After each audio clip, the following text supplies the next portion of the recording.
Halo Sobat Dijen PHPT, kamu mau mendaftarkan tanahmu yang belum bersertifikat. Gimana sih prosesnya? Kamu bisa mengajukan permohonan hak atas tanah melalui kegiatan pendaftaran pertama kali untuk konversi, pengakuan, dan penegasan hak. Apa bedanya ya? Atas bidang tanah yang alat bukti tertulisnya lengkap dan alat bukti tertulisnya tidak lengkap, tetapi ada keterangan saksi maupun pernyataan yang bersangkutan, ditegaskan konversinya menjadi hak atas tanah. Atas bidang tanah yang alat bukti kepemilikannya tidak ada, tetapi telah dibuktikan kenyataan penguasaan fisiknya selama 20 tahun, diakui haknya sebagai hak atas tanah. Lalu, bagaimana prosesnya? Pemohon datang ke kantor pertanahan untuk menyerahkan berkas permohonan yang berisi dokumen persyaratan permohonan sesuai ketentuan yang berlaku.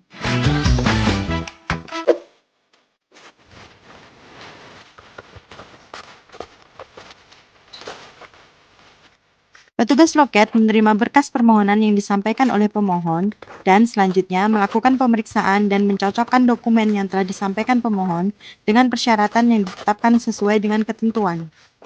Apabila berkas permohonan yang disampaikan telah lengkap dan sesuai dengan ketentuan yang berlaku, maka petugas loket melakukan input data pada sistem aplikasi yang disediakan oleh Kementerian ATR BPN.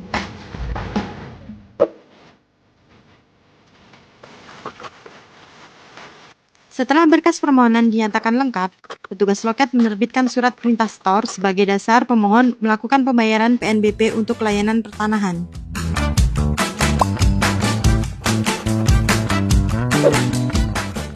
Selanjutnya, pemohon melakukan pembayaran sesuai dengan kode billing yang tertera pada surat perintah setor melalui bank persepsi yang disediakan.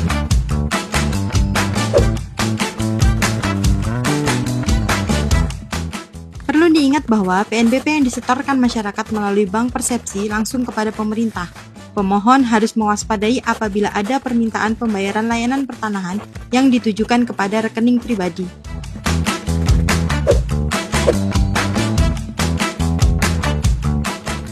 Setelah pemohon melakukan pembayaran, sistem akan melakukan konfirmasi pembayaran dan petugas loket menerbitkan surat tanda terima dokumen.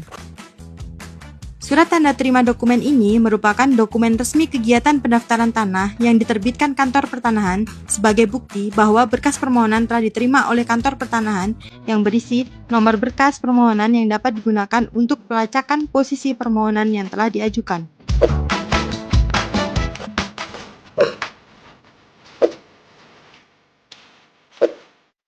Setelah menerima surat tanda terima dokumen, pemohon diminta untuk melakukan pemasangan patok batas yang disetujui oleh tetangga yang berbatasan dan menunggu jadwal pengukuran dan pemeriksaan lapang.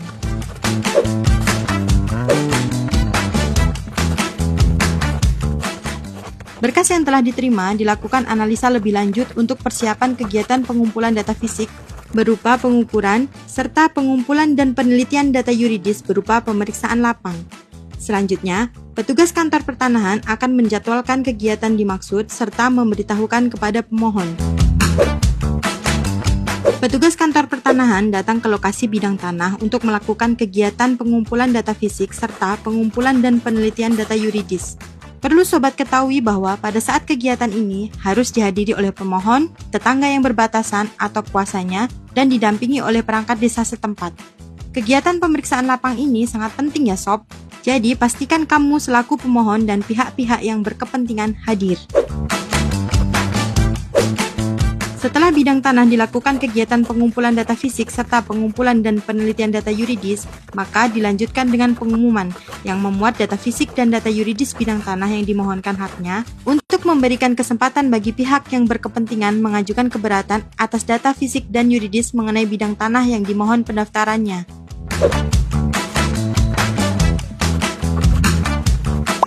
Apabila ada keberatan saat pengumuman data fisik dan data yuridis, maka akan dilakukan penyelesaian terlebih dahulu sebelum dilaksanakan kegiatan penegasan konversi dan pengakuan hak.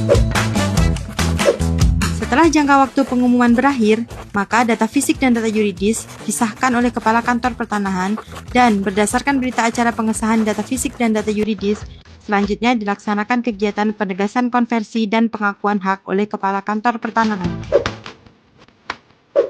Berdasarkan alat bukti baru yang diajukan oleh pemohon dan kegiatan penegasan konversi dan pengakuan hak, maka hak-hak atas tanah dibukukan dalam buku tanah.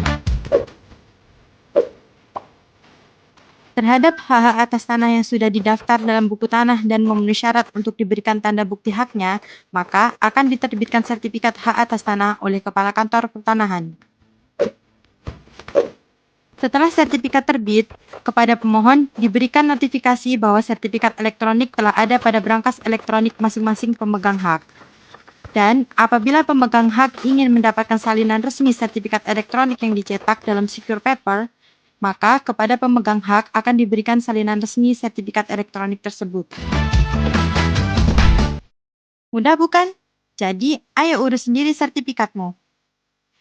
Ada oknum nakal? Adukan saja melalui kanal resmi Kementerian ATR BPN.